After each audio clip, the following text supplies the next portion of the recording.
거지 같은 집안 출신 주제에 목소리를 높여! 시어머니 정미란의 손이 번개처럼 날아와 나은의 뺨을 후려쳤습니다. 옆에 앉아있던 낯선 여자 장아린이 비웃으며 말했죠. 이제 물러나세요. 나은은 2살 딸을 안고 빗속으로 나가며 핸드폰을 꺼냈습니다. 아버지, 저예요. 회사 하나만 파산시켜 주세요. 전화기 너머로 아버지의 목소리가 들려왔습니다.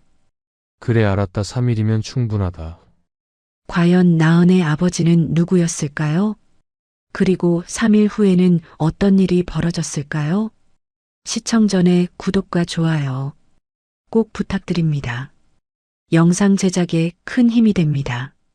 야근을 마치고 집에 도착한 나은은 현관문을 열었습니다. 오늘은 나은의 32번째 생일이었죠. 하지만 아무도 축하해주지 않았습니다. 현관에 낯선 하이힐이 놓여 있었습니다.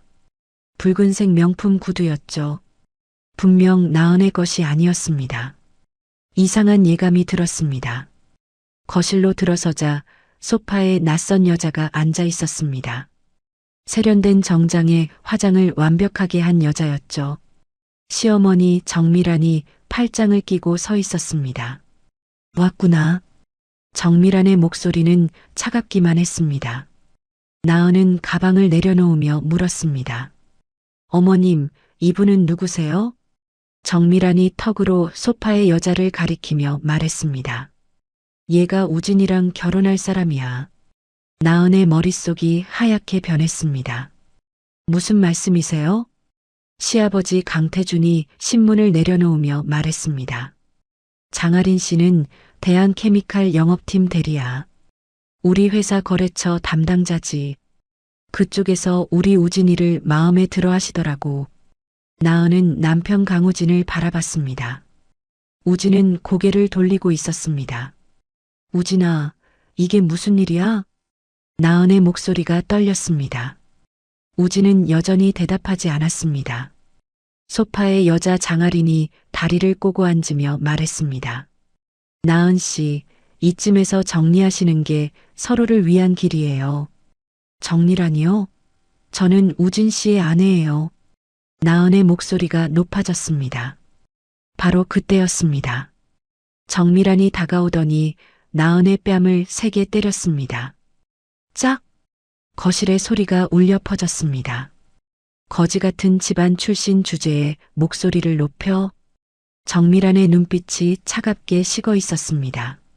나은의 뺨이 화끈거렸습니다. 눈물이 났지만 참았습니다. 어머님, 제가 뭘 잘못했습니까? 잘못? 3년 동안 우리 집안 체면만 깎아먹었잖아. 이름도 모를 작은 회사 다니면서 쥐꼬리만한 월급 받고. 우리가 누군데? 우진산업은 대한케미칼이랑 거래하는 회사야. 그런데 며느리가 그 꼴이라니. 정미란의 목소리는 점점 커졌습니다. 장아린이 미소를 지으며 끼어들었습니다. 저는 대한케미칼에서 우진산업 계약을 담당하고 있어요. 이번 분기 계약 규모가 30억인데 제가 결정권을 가지고 있죠. 나은 씨도 아시겠지만 우진산업 매출의 85%가 대한케미칼에서 나와요. 할인의 말에는 협박이 섞여 있었습니다. 강태준이 덧붙였습니다. 서로 윈윈하자는 거야. 넌 위자료 받고 깔끔하게 나가고 우리는 회사 키우고. 나은은 숨이 막혔습니다. 3년 동안 이 집에서 견디며 살았습니다. 작은 회사 다닌다고, 돈 없다고, 능력 없다고 매일 들었던 말들이 떠올랐습니다. 그런데 이제는 아예 쫓아내려는 거였습니다. 나은은 천천히 고개를 들었습니다. 알겠습니다. 정말? 정미란이 놀란 표정을 지었습니다. 네, 나가겠습니다. 대신 위자료는 필요 없어요. 현명한 선택이네요. 장아린이 만족스럽게 웃었습니다. 나은은 안방으로 들어가 짐을 챙겼습니다. 옷 몇 벌과 중요한 서류들만 가방에 넣었죠. 그리고 가장 소중한 것, 잠들어 있는 딸 서아를 조심스럽게 안았습니다. 거실로 나오자 정밀한이 비웃듯 말했습니다. 가난한 집안 사람들은 역시 쉽게 포기하네. 나은은 대답하지 않았습니다. 현관문을 열고 나가려는데 우진이 처음으로 입을 열었습니다. 서한은 두고 가. 나은이 돌아봤습니다. 무슨 소리야? 애는 우리 강씨 집안 사람이잖아. 내가 키울 형편이 돼? 나은의 손이 떨렸습니다. 서한은 제 딸이에요. 그래도 강씨 집안 손녀야. 여기 두고 가라고. 우진의 목소리가 높아졌습니다. 나은은 딸을 더 꽉 안았습니다. 서한은 저랑 갑니다. 그리고 밖으로 나갔습니다. 비가 내리기 시작했습니다. 5월의 차가운 봄비였죠.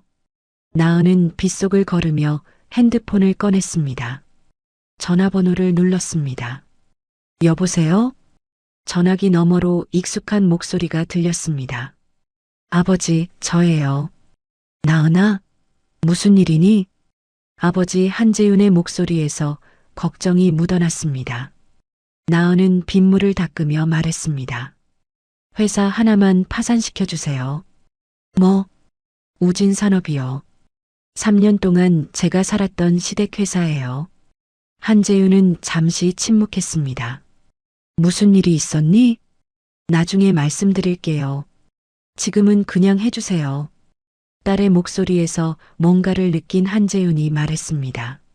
알았다. 3일이면 충분하다. 감사합니다, 아버지. 전화를 끊고 나은은 택시를 잡았습니다. 기사님, 한남동으로 가주세요. 택시가 출발했습니다. 빗물이 창문을 두드렸습니다. 나은은 품 안의 딸을 내려다봤습니다. 서한은 평화롭게 잠들어 있었죠. 괜찮아. 엄마가 다 해결할게. 나은은 작게 속삭였습니다. 택시는 강남대로를 달렸습니다. 시댁 식구들은 아직 몰랐습니다. 자신들이 누구를 쫓아냈는지. 한남동 대저택. 대문이 열리고 나은이 들어섰습니다. 집사박 선생이 우산을 들고 마중 나왔습니다. 아가씨, 어서 오세요. 회장님께서 기다리고 계십니다. 나은은 서아를 안고 저택 안으로 들어갔습니다. 거실에서 한재윤이 기다리고 있었습니다. 대한그룹 회장, 업계 5손가락 안에 드는 재벌이었죠. 아버지, 나은의 목소리가 떨렸습니다. 한재윤이 다가와 손녀를 조심스럽게 안았습니다. 서아는 잘 있었니? 네, 잘 자고 있어요. 한재윤은 서아를 방에 눕혀주고 돌아왔습니다. 이제 말해보렴. 무슨 일이 있었는지. 나은은 3년간 시댁에서 겪었던 일들을 차근차근 설명했습니다. 매일 듣던 멸시와 모욕, 작은 회사 다닌다는 이유로 받았던 무시, 그리고 오늘 있었던 일까지. 한재윤의 눈빛이 점점 차갑게 변했습니다. 내 연녀 앞에서 뺨을 맞았다고? 네. 그리고 그 여자가 대한케미칼 직원이라고? 장아린이라는 영업팀 대리예요. 우진산업 담당자래요. 한재윤은 즉시 핸드폰을 꺼냈습니다. 전화를 걸었습니다. 대한케미칼 김 사장 나야. 예, 회장님. 전화기 너머로 긴장한 목소리가 들렸습니다. 우진산업이라고 하나? 아, 네. 저희 협력업체 중 하나입니다. 내일부터 거래 중단해. 예.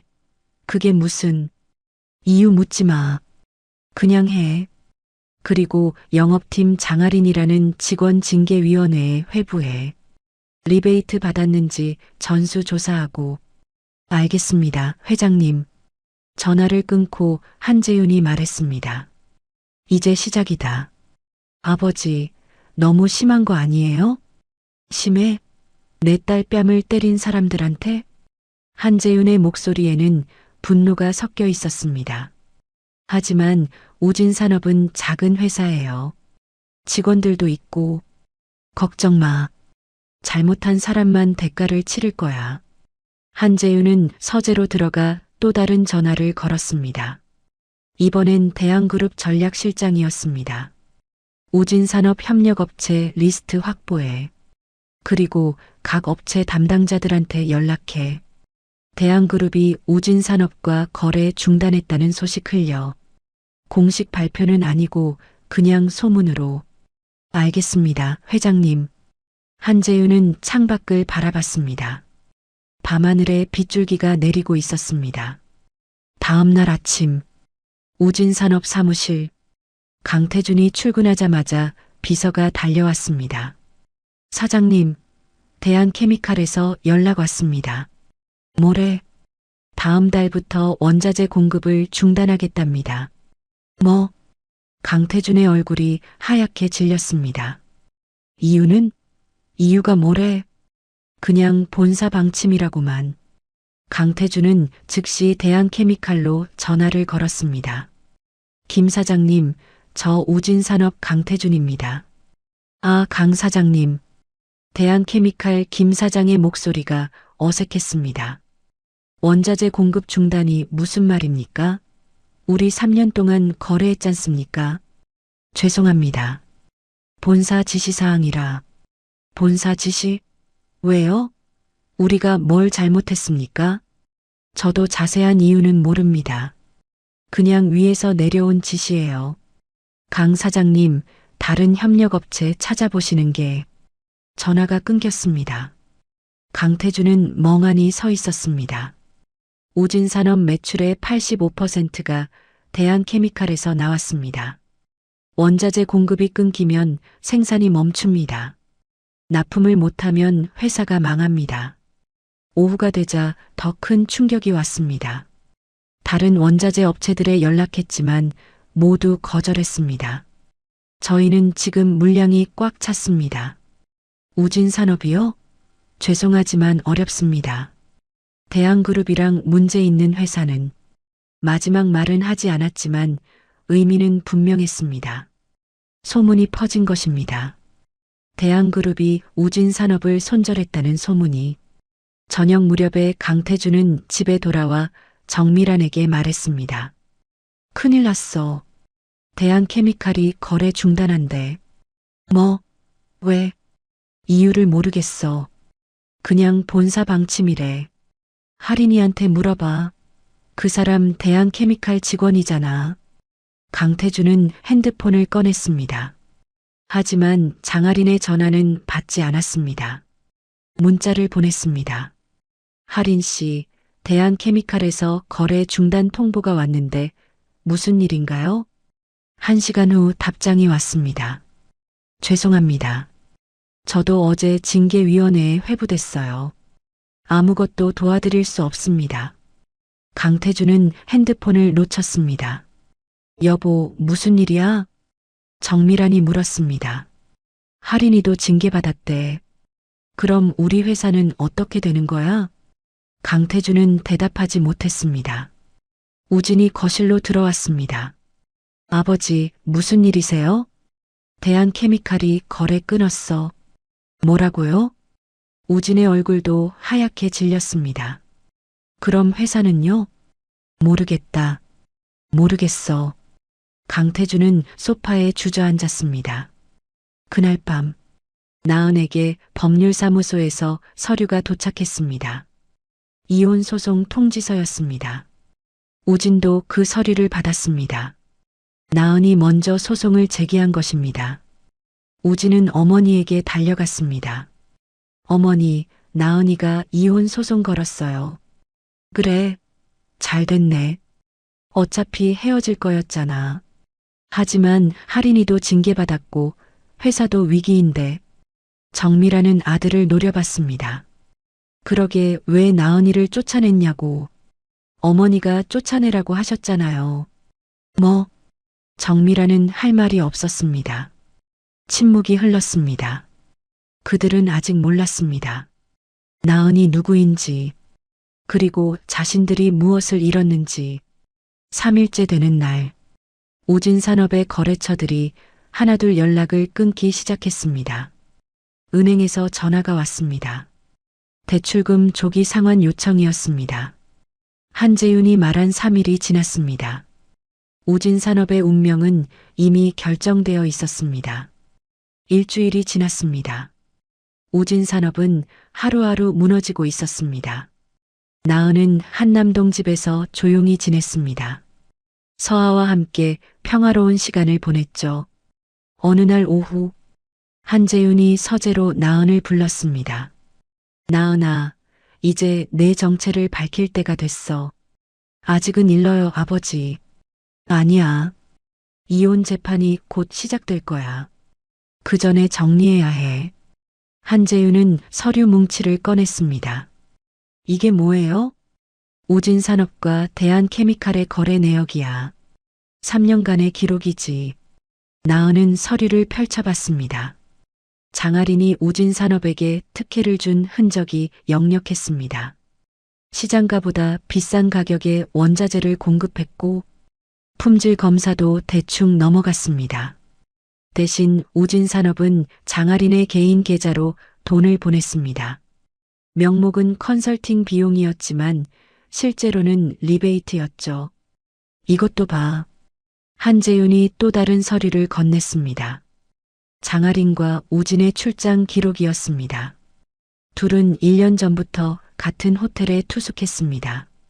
같은 날, 같은 장소에. 나은은 서류를 덮었습니다. 이미 알고 있었어요. 알았어? 네.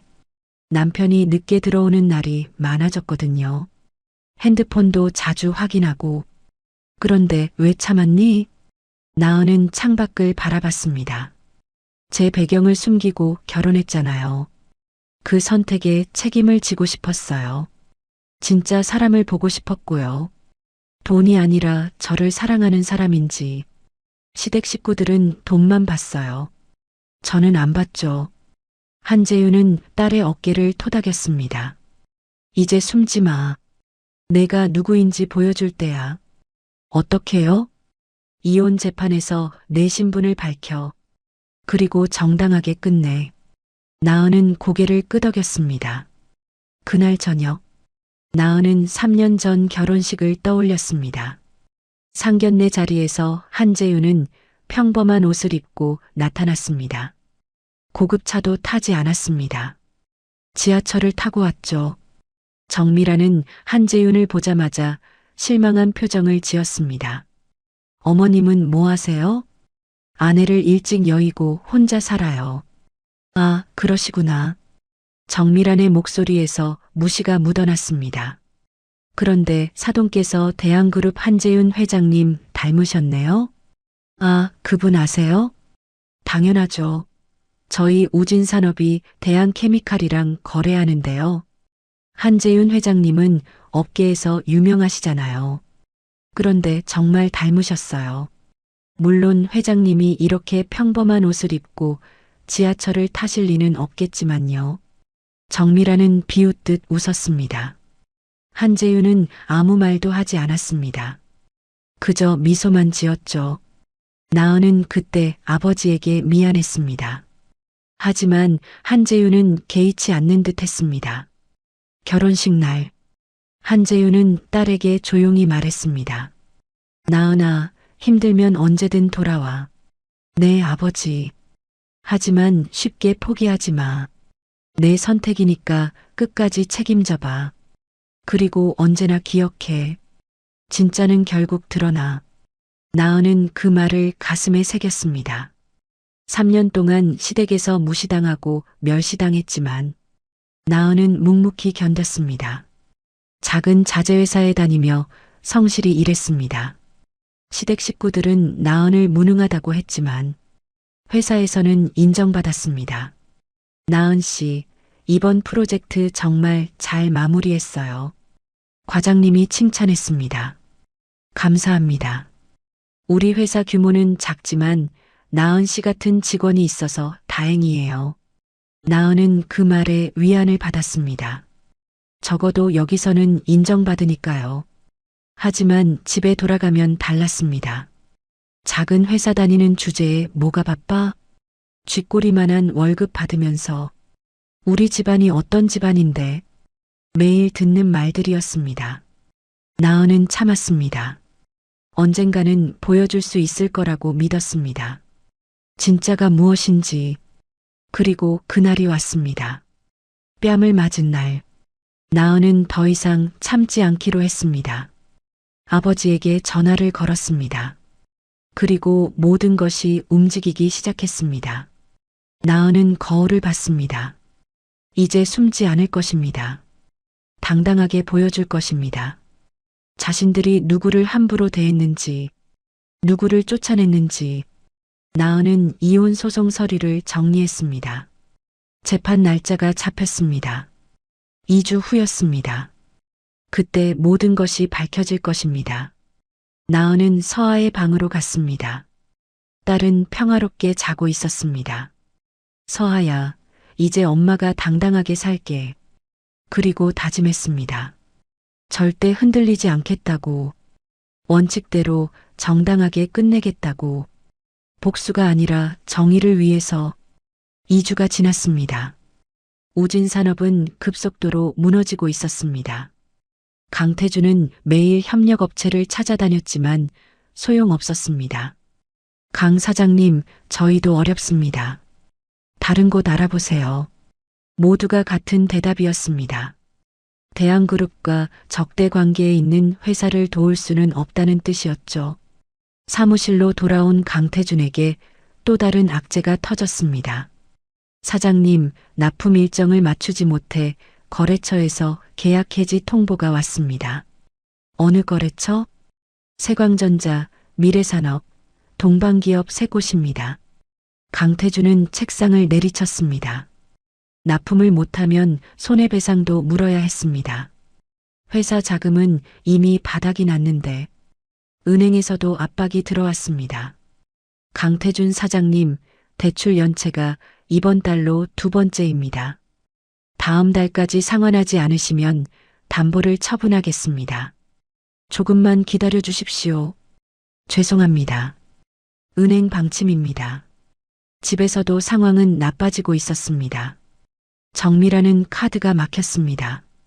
여보, 카드가 안 돼. 당연하지. 한도 초과됐어. 그럼 어떻게 해? 이번 달 모임비도 못 낼 판인데. 지금 그게 중요해? 회사가 망하려고 하는데. 강태준과 정미라는 매일 싸웠습니다. 우진도 불안했습니다. 회사가 망하면 자신도 백수가 되는 것입니다. 장아린에게 연락했지만 받지 않았습니다. 하린 씨, 저 우진이에요. 연락 좀 주세요. 문자를 보내도 답이 없었습니다. 결국 대한케미칼 앞에서 기다렸습니다. 퇴근 시간에 장아린이 나왔습니다. 하린 씨, 우진이 달려갔습니다. 장아린은 차갑게 돌아섰습니다. 나한테 왜 와요? 우리 회사가 어려운 거 알죠? 도와주세요. 어떻게요? 난 지금 징계조사 중이라고요. 그냥 한마디만 해주세요. 대한케미칼 쪽에.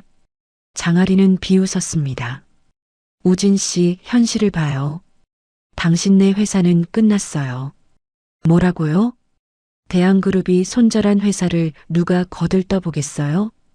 그리고 솔직히 말할게요. 난 처음부터 당신이 좋아서 만난 게 아니에요. 그럼요. 거래처 관리 차원이었죠. 장아리는 차가운 눈빛으로 우진을 봤습니다. 이제 쓸모없으니까 끝이에요. 연락하지 마세요. 장아리는 택시를 타고 떠났습니다. 우진은 그 자리에 서 있었습니다. 이용당한 것입니다. 집으로 돌아온 우진은 아무 말도 하지 못했습니다. 어떻게 됐어? 정미란이 물었지만 우진은 고개만 저었습니다. 그날 밤 강태준은 술을 마셨습니다. 왜 이렇게 됐을까? 그는 중얼거렸습니다. 대한케미칼이랑 잘 지내왔는데 갑자기 거래를 끈다니. 정미란도 옆에 앉았습니다. 나은이 때문인가? 뭐? 나은이를 쫓아낸 게 잘못이었나? 말도 안 돼. 그 애가 뭔데? 하지만 이상하잖아. 나은이가 나간 직후에 이런 일이 생겼잖아. 우연이야. 강태준은 확신했습니다. 나은은 작은 회사 다니는 평범한 여자였습니다. 대한그룹과 무슨 연관이 있겠습니까? 그렇게 생각했습니다. 하지만 다음 날 아침, 이혼 재판 출석 통지서가 도착했습니다. 재판 날짜는 일주일 후였습니다. 우진은 변호사를 선임했습니다. 변호사 선임하는데도 돈이 들었지만 어쩔 수 없었습니다. 변호사가 물었습니다. 상대편 변호인이 누군지 아세요? 아니요. 법무법인 정도예요. 정도? 우진은 고개를 갸웃했습니다. 법무법인 정도는 대한민국 최고의 로펌이었습니다. 대기업 전담 변호사들이 있는 곳이었죠. 나은이 어떻게 그런 로펌을? 우진은 의아했습니다. 변호사가 서류를 보며 말했습니다. 상대편에서 위자료 청구를 안 하네요. 그래요? 네. 그냥 이혼과 친권만 요구합니다. 친권도요? 네. 우진 씨는 친권을 포기하시겠습니까? 우진은 잠시 생각했습니다. 지금 회사도 위기고 돈도 없는데 애를 키울 여유가 없었습니다. 포기하겠습니다. 양육비는요? 그것도 안 내겠습니다. 변호사는 고개를 끄덕였습니다. 알겠습니다. 그렇게 준비하죠. 재판 일주일 전, 우진산업의 최후 통첩이 왔습니다.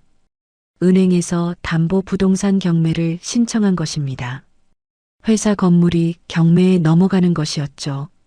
강태주는 무릎을 꿇었습니다. 끝났어. 정말 끝났어. 정미란도 울고 있었습니다. 그동안 자랑하던 명품 가방들을 꺼냈습니다. 이거라도 팔아야 해. 하지만 대부분이 짝퉁이었습니다. 진품은 몇 개 없었죠. 정미란은 바닥에 주저앉았습니다. 우리가 뭘 잘못한 거야? 그녀는 아직도 몰랐습니다. 자신들이 누구를 쫓아냈는지, 그리고 그 대가가 무엇인지.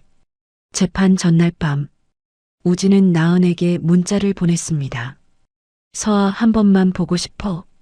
재판 전에 만나줄 수 있어? 답장은 오지 않았습니다. 우진은 핸드폰을 내려놓았습니다. 모든 것이 무너지고 있었습니다. 회사도 결혼도 미래도. 그는 뒤늦게 후회했습니다. 나은을 쫓아낸 것을, 장아린을 선택한 것을. 하지만 이미 늦었습니다. 내일이면 모든 것이 끝날 것입니다. 재판 당일 아침, 우진은 부모님과 함께 도착했습니다. 변호사도 왔습니다. 상대편 변호인은 안 보이네요? 변호사가 주위를 둘러봤습니다. 그때 검은색 제네시스 2대가 멈춰 섰습니다. 차에서 정장을 입은 남자들이 내렸습니다. 법무법인 정도의 변호사들이었습니다. 그리고 마지막으로 나은이 내렸습니다. 깔끔한 정장의 단정한 모습이었죠. 우진은 나은을 봤습니다. 3년간 봐왔던 나은과는 달랐습니다. 당당하고 자신감 넘치는 모습이었죠. 나은아. 우진이 다가가려 했지만 경호원들이 막았습니다. 함부로 접근하지 마십시오. 나은은 우진을 쳐다보지도 않았습니다. 그냥 법원 안으로 들어갔죠. 저 경호원들은 뭐야? 정미란이 놀라서 물었습니다. 모르겠어요. 변호사도 고개를 저었습니다. 뭔가 이상했습니다. 법정 안, 판사가 들어왔습니다. 재판이 시작됐습니다. 양측 변호인은 자리에 앉았고 우진과 나은도 각자 자리에 앉았습니다. 이혼 사유부터 확인하겠습니다. 판사가 서류를 보며 말했습니다. 원고 측 변호인 말씀하세요. 법무법인 정도의 변호사가 일어났습니다. 피고 강우진 씨의 부정행위가 이혼 사유입니다. 증거 자료를 제출하겠습니다. 변호사는 서류 뭉치를 내놓았습니다. 호텔 투숙 기록, 신용카드 사용 내역, 목격자 진술서까지 모든 것이 완벽하게 정리되어 있었습니다. 우진의 얼굴이 하얗게 질렸습니다. 피고 측 변호인, 반론 있습니까? 우진의 변호사는 말문이 막혔습니다. 증거가 너무 명확했습니다. 없습니다. 그렇다면 이혼은 인정됩니다. 다음은 친권 문제입니다. 원고는 친권과 양육권을 모두 요구합니다. 피고는 저는 친권을 포기하겠습니다. 우진이 일어나 말했습니다. 방청석에서 웅성거림이 들렸습니다. 양육비는요? 양육비도 지급하지 않겠습니다. 판사가 안경을 고쳤으며 물었습니다. 이유가 뭡니까? 경제적 여유가 없습니다. 피고는 우진산업 부사장으로 알고 있는데요. 회사가 부도 직전입니다. 판사는 서류를 확인했습니다. 확인됩니다. 그렇다면 원고 측 의견은? 법무법인 정도의 변호사가 일어났습니다. 저희 의뢰인은 양육비를 요구하지 않습니다. 그리고 위자료도 청구하지 않습니다. 의뢰인이 경제적으로 충분한 능력이 있기 때문입니다. 변호사는 또 다른 서류를 제출했습니다. 나은의 재산 목록이었습니다. 판사가 서류를 보더니 눈이 커졌습니다. 이게 원고의 재산입니까? 네, 맞습니다. 우진도 궁금해서 고개를 빼꼼히 들었습니다. 하지만 볼 수 없었습니다. 판사는 서류를 덮으며 말했습니다. 알겠습니다. 그렇다면 친권과 양육권은 원고에게, 양육비와 위자료는 청구하지 않는 것으로 정리하겠습니다. 재판은 30분 만에 끝났습니다. 판사가 마지막으로 물었습니다. 양측 모두 이해 없습니까? 없습니다. 나은과 우진이 동시에 대답했습니다. 재판이 끝났습니다. 나은은 일어나 법정을 나갔습니다. 우진이 뒤따라 나갔습니다. 나은아, 잠깐만. 나은은 멈춰섰습니다. 하지만 돌아보지 않았습니다. 서아라도 한번 보고 싶어. 안 됩니다. 나은의 목소리는 차가웠습니다. 나도 아빠야. 법적으로 친권을 포기하셨잖아요. 그래도 우진의 목소리가 높아졌습니다. 나은이 천천히 돌아섰습니다. 우진 씨, 당신은 선택했어요. 딸보다 회사를, 저보다 다른 여자를. 그건 미안해. 이제 와서 후회해도 늦었어요. 나은은 다시 돌아서서 걸어갔습니다. 우진은 그 뒤를 바라만 봤습니다. 정미란과 강태준도 복도로 나왔습니다. 저 여자 뭔가 이상해. 정미란이 말했습니다. 뭐가? 경호원들, 고급차 변호사들도 저런 게 어디서 났겠어? 정미란은 불안했습니다. 뭔가 놓친 것 같았습니다. 법원을 나와 주차장으로 향하는데 나은 옆에 한 남자가 나타났습니다. 한재윤이었습니다. 수고했어, 나은아. 감사합니다, 아버지. 이제 끝났니? 아직 아니에요. 이제 시작이죠. 한재윤은 고개를 끄덕이며 차에 탔습니다. 나은도 차에 올랐습니다. 차가 출발하려는 순간 정미란이 그 모습을 봤습니다. 여보, 저 남자. 뭐? 저 남자 어디서 본 것 같은데. 누구? 그때 차가 떠났습니다. 정미라는 얼굴이 하얗게 질렸습니다. 상견례 때 봤던 얼굴이었습니다. 나은의 아버지.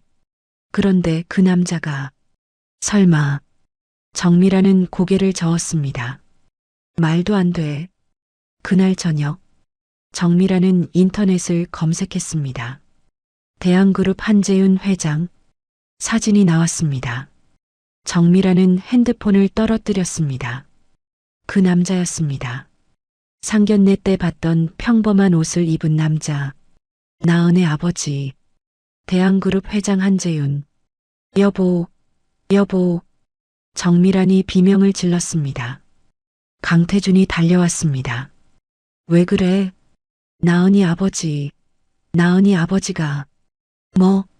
대한그룹 회장이야. 정미라는 떨리는 손으로 핸드폰을 보여줬습니다.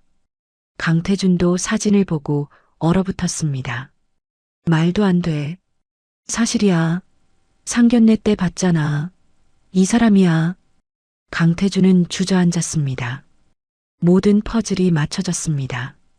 대한케미칼의 갑작스러운 거래 중단, 협력업체들의 외면, 은행의 압박, 모두 한재윤의 지시였던 것입니다.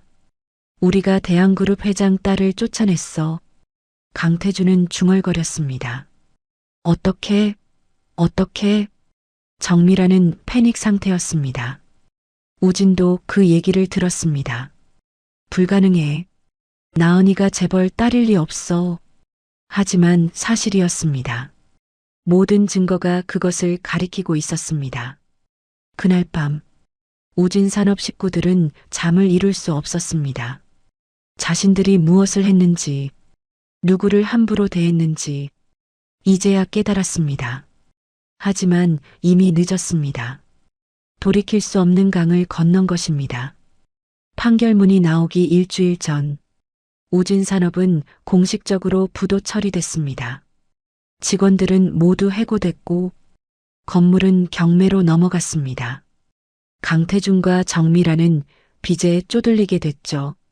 개인 보증을 섰던 대출 때문이었습니다. 강남의 아파트도 압류됐습니다. 한 달 안에 집을 비워야 했습니다. 어떻게 이럴 수가. 정미라는 텅 빈 거실에 앉아 있었습니다. 가구들은 이미 빚 대신 넘어갔습니다. 우진은 여기저기 이력서를 넣었지만 번번이 거절당했습니다. 대한그룹 블랙리스트에 올랐다는 소문 때문이었죠.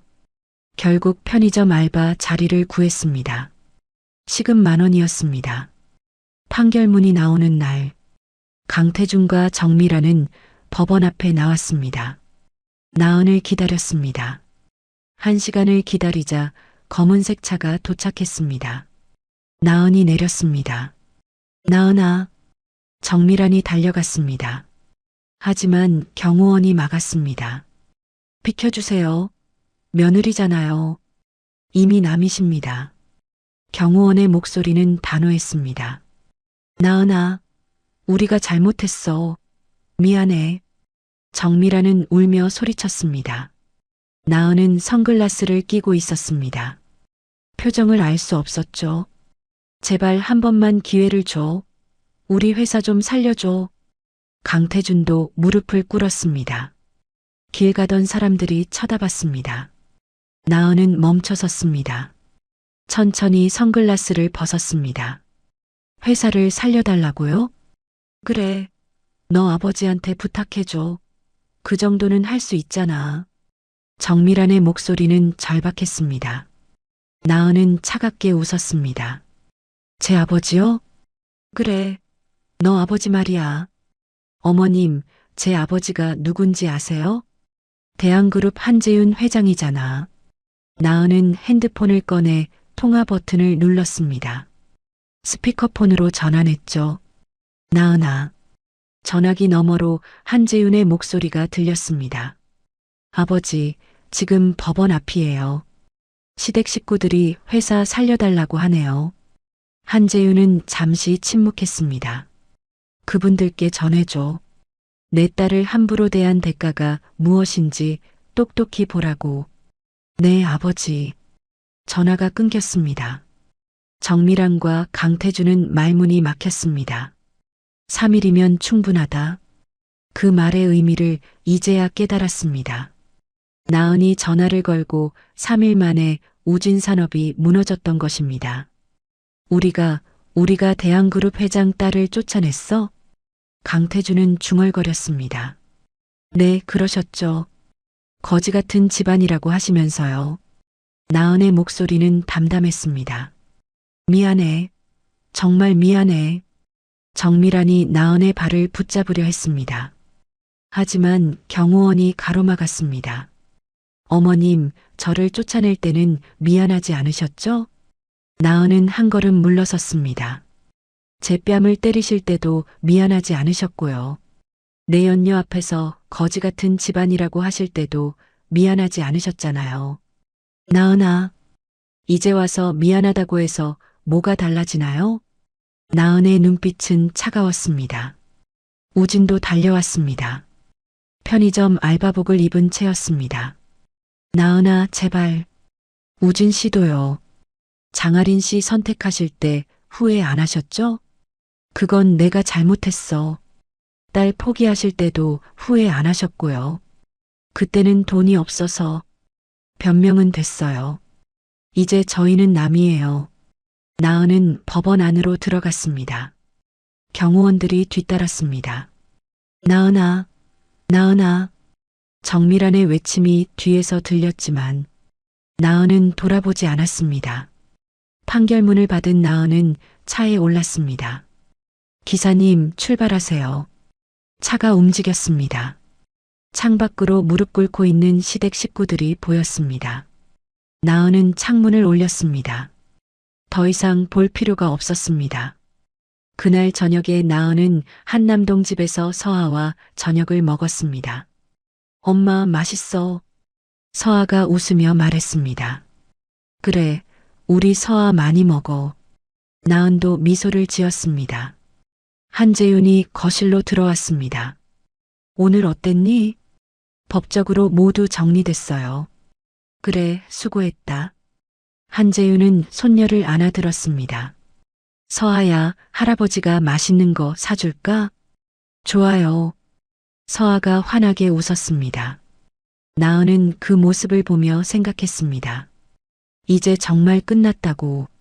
법적으로도 감정적으로도 더 이상 시댁과는 아무 관계가 없었습니다. 한편 정미라는 작은 원룸에 앉아 있었습니다. 이사 온 지 일주일 된 곳이었습니다. 강남 아파트에서 작은 원룸으로 천국에서 지옥으로 떨어진 기분이었습니다. 우리가 뭘 잘못한 거지? 정미라는 중얼거렸습니다. 강태주는 대답하지 않았습니다. 그도 알고 있었습니다. 돈만 보고 사람을 판단했던 것, 그리고 가장 소중한 것을 버렸던 것, 후회해도 소용없었습니다. 이미 엎질러진 물이었으니까요. 한 달이 지났습니다. 우진 산업은 완전히 사라졌습니다. 경매로 넘어간 건물은 다른 회사가 인수했습니다. 직원들은 뿔뿔이 흩어졌죠. 강태주는 경비 일자리를 구했습니다. 월급은 200만 원이었습니다. 예전에는 직원들한테 주던 월급보다 적었습니다. 매일 밤 건물을 지키며 강태주는 생각했습니다. 어떻게 이렇게 됐을까? 한때는 사장이었는데 정미라는 더 비참했습니다. 백화점 식품관에서 시식 도우미로 일했습니다. 하루 6시간, 시급 10,000원이었습니다. 손님들에게 고개를 숙이며 시식을 권해야 했죠. 드셔보세요. 정말 맛있어요. 정미란의 목소리는 쥐어짜듯 나왔습니다. 예전에는 백화점에서 쇼핑하던 사람이었습니다. 이제는 시식을 권하는 사람이 됐습니다. 아는 사람이라도 마주칠까봐 두려웠습니다. 어머, 정미란 씨 아니에요? 예전 모임에서 알던 사람이었습니다. 아, 안녕하세요. 정미란은 고개를 숙였습니다. 여기서 뭐 하세요? 이래요. 아, 그러시구나. 우진산업 망했다는 소문 들었어요. 정미란은 대답할 수 없었습니다. 그 여자는 동정 어린 눈빛으로 바라보다 갔습니다. 정미란은 그 자리에서 울고 싶었습니다. 하지만 참았습니다. 울 자격도 없다고 생각했으니까요. 우진은 편의점에서 야간 알바를 했습니다. 밤 10시부터 아침 6시까지였습니다. 손님들은 대부분 술 취한 사람들이었습니다. 야, 담배 줘. 어떤 담배 드릴까요? 그냥 아무거나. 빨리. 우진은 참으며 담배를 건넸습니다. 예전에는 부사장이었습니다. 직원들한테 지시하던 사람이었죠. 이제는 취객들한테 반말을 듣는 알바생이었습니다. 새벽 4시 편의점에 한 여자가 들어왔습니다. 장아린이었습니다. 우진은 깜짝 놀랐습니다. 하린 씨? 장아린도 우진을 봤습니다. 순간 당황한 표정을 지었죠. 우진 씨, 여기서 뭐 해요? 이래요. 보시다시피. 아, 그러시구나. 장아리는 물건을 집어들고 계산대로 왔습니다. 우진은 바코드를 찍었습니다. 3,500원입니다. 장아리는 카드를 건넸습니다. 결제하는 동안 침묵이 흘렀습니다. 하린 씨는 어떻게 지내요? 우진이 물었습니다. 징계받고 그만뒀어요. 다른 회사로 이직했고요. 그렇구나. 우진 씨는 힘들겠네요. 장아린의 목소리에는 동정이 섞여 있었습니다. 괜찮아요. 우진은 거짓말을 했습니다.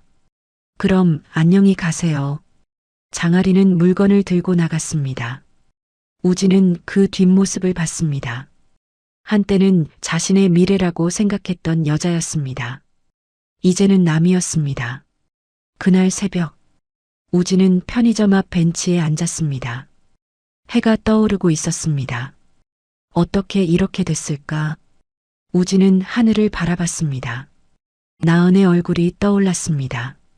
성실하고 착했던 아내, 자신을 사랑했던 여자. 그런데 자신은 무엇을 했을까? 다른 여자를 선택했고 딸까지 포기했습니다. 후회가 밀려왔습니다. 하지만 돌이킬 수 없었습니다. 3개월 후 강태준은 경비실에서 신문을 봤습니다. 대한그룹 관련 기사가 있었습니다. 그 사진 속에 나은이 있었습니다. 대한그룹 전략기획실 이사로 승진했다는 내용이었습니다. 최연소 임원이라고 했습니다. 강태준은 신문을 덮었습니다. 나은은 계속 올라가고 있었습니다. 반면 자신들은 바닥으로 떨어졌습니다. 정미란도 그 기사를 봤습니다. 백화점 휴게실에서였습니다. 동료가 물었습니다. 이 사람 아세요? 대한그룹 이사래요. 정미란은 고개를 저었습니다. 몰라요. 거짓말이었습니다. 너무 잘 알고 있었습니다. 자신이 쫓아낸 며느리였습니다. 뺨을 때렸던 여자였습니다. 정미란은 화장실로 갔습니다. 거울을 봤습니다. 초췌한 얼굴이 비쳤습니다. 주름이 늘었고 머리카락도 빠졌습니다. 예전에 화려했던 모습은 사라졌습니다. 우리가 잘못했어. 정미란은 거울 속 자신에게 말했습니다. 돈만 봤어. 겉모습만 봤어. 사람 자체를 안 봤어. 그래서 벌 받는 거야. 눈물이 흘러내렸습니다. 하지만 소용없었습니다. 후회해도 아무것도 바뀌지 않았으니까요. 우진은 편의점 알바를 그만뒀습니다. 다른 일자리를 구했습니다. 배달 일이었습니다. 오토바이를 타고 음식을 배달했죠. 비가 와도 눈이 와도 달려야 했습니다. 어느 날 배달을 가던 중 신호등에 멈춰 섰습니다. 옆 차선에 검은색 제네시스가 섰습니다. 뒷좌석 창문이 열렸습니다. 나은이 보였습니다. 서아를 안고 있었습니다. 우진은 숨이 멎었습니다. 나은아, 소리치려 했지만 목소리가 나오지 않았습니다. 신호등이 바뀌었습니다. 제네시스가 출발했습니다. 우진은 그 차를 바라봤습니다. 멀어지는 차 속에 자신의 딸이 있었습니다. 하지만 더 이상 자신의 딸이 아니었습니다. 우진은 헬멧 속에서 울었습니다. 아무도 보지 못하게. 그날 밤 우진은 원룸에 돌아왔습니다. 우진은 침대에 누웠습니다. 천장을 바라봤습니다. 삶이 이렇게 빨리 무너질 수 있구나. 이제는 자신의 곁에 아무것도 없었습니다. 모두 자신이 선택한 결과였습니다. 나은이 대신 장아린을 선택했고 가족보다 돈을 선택했습니다. 그 대가를 치르는 중이었습니다. 우진은 눈을 감았습니다. 내일도 배달을 나가야 했습니다. 비가 온다는 예보가 있었습니다. 그래도 나가야 했습니다. 돈을 벌어야 했으니까요. 화려했던 과거는 사라졌고 비참한 현재만 남았습니다. 그리고 미래는 보이지 않았습니다. 1년이 흘렀습니다. 계절이 바뀌고 또 바뀌었습니다. 나은은 대한그룹 전략기획실 상무로 승진했습니다. 33세 나이에 최연소 임원이 된 것입니다. 회사에서 인정받았고 능력을 증명했습니다. 오늘은 주말이었습니다. 나은은 서아와 함께 백화점에 왔습니다. 서아야, 뭐 사고 싶은 거 있어? 인형이요. 그래, 인형 사러 가자. 나은은 딸의 손을 잡고 왕구 매장으로 갔습니다. 행복한 시간이었습니다. 장난감을 고르고 난 후 10분간을 지나가게 됐습니다. 그때 익숙한 목소리가 들렸습니다. 드셔보세요. 정말 맛있어요. 나은은 고개를 돌렸습니다. 시식 코너에 정미란이 서 있었습니다. 1년 만에 보는 얼굴이었습니다. 주름이 깊어졌고 머리카락도 희끗희끗했습니다. 예전의 화려함은 어디에도 없었죠. 나은은 그냥 지나가려 했습니다. 하지만 서아가 먼저 말했습니다. 엄마, 저거 먹고 싶어요. 서아가 시식대를 가리켰습니다. 알았어. 나은은 시식대로 다가갔습니다. 정미라는 손님을 맞으려다 나은을 봤습니다. 얼굴이 하얗게 질렸습니다. 나은아? 정미란의 목소리가 떨렸습니다. 나은은 무표정하게 시식 음식을 집어 서아에게 줬습니다. 맛있니? 응, 맛있어요. 서아가 웃으며 대답했습니다. 나은아, 잠깐만. 정미란이 다가오려 했습니다. 나은은 한 걸음 물러섰습니다. 죄송한데 누구세요? 나은의 목소리는 차가웠습니다. 나야. 나 정미란이야. 아, 모르는 분이신데요. 나은은 서아의 손을 잡고 돌아섰습니다. 나은아, 제발. 정미란의 목소리가 뒤에서 들렸습니다. 우리 잘못했어. 정말 미안해. 나은은 걸음을 멈추지 않았습니다. 한 번만 봐줘. 정미란은 시식대를 벗어나 따라오려 했습니다. 하지만 매니저가 막았습니다. 정씨, 근무 중에 자리 이탈하시면 안 됩니다. 하지만 저 사람이 손님한테 패 끼치지 마세요. 정미란은 그 자리에 서야 했습니다. 나은은 뒤돌아보지 않고 갔습니다. 엄마, 저 아줌마 누구예요? 아무도 아니야. 몰라도 되는 사람이야. 나은은 딸에게 미소를 지어 보였습니다. 엘리베이터를 타고 내려가는 동안 나은은 생각했습니다. 1년 전 자신의 뺨을 때렸던 손, 거지 같은 집안이라고 말했던 입, 이제는 시식을 권하고 있었습니다. 나은은 감정이 동하지 않았습니다. 동정도 연민도 없었습니다. 그저 남이었습니다. 저녁에 한남동 집에서 가족이 모였습니다. 오늘 시어머니 봤어요. 나은이 저녁을 먹으며 말했습니다. 어디서? 백화점이요. 시식 도우미 하더라고요. 어떻게 했니? 모르는 사람이라고 했어요. 한재윤은 고개를 끄덕였습니다. 잘했어. 더 이상 내 삶에 들어올 필요 없어. 네, 아버지. 그런데 나은아. 네. 후회하지 않니? 그렇게 만든 것. 나은은 잠시 생각했습니다. 후회 안 해요. 저는 아무것도 안 했어요. 그냥 아버지한테 전화했을 뿐이에요. 한재윤은 미소를 지었습니다. 그래, 맞아. 넌 아무것도 안 했어. 그들이 스스로 무너진 거지. 나은도 고개를 끄덕였습니다. 잘못을 저지르면 대가를 치르는 법이었습니다. 정미라는 나은을 함부로 대했고 뺨까지 때렸습니다. 강태주는 며느리를 사람 취급하지 않았고 우진은 아내와 딸을 버렸습니다. 그 대가를 치르는 중이었습니다. 며칠 후 나은은 회사에서 보고서를 작성하고 있었습니다. 비서가 들어왔습니다. 상무님, 택배 왔습니다. 여기 놔주세요. 비서가 나가고 나은은 택배를 열었습니다.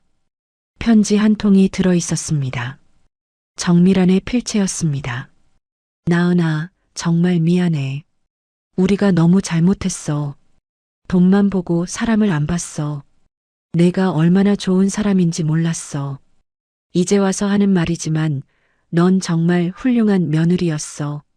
미안해. 정말 미안해. 용서는 바라지 않아.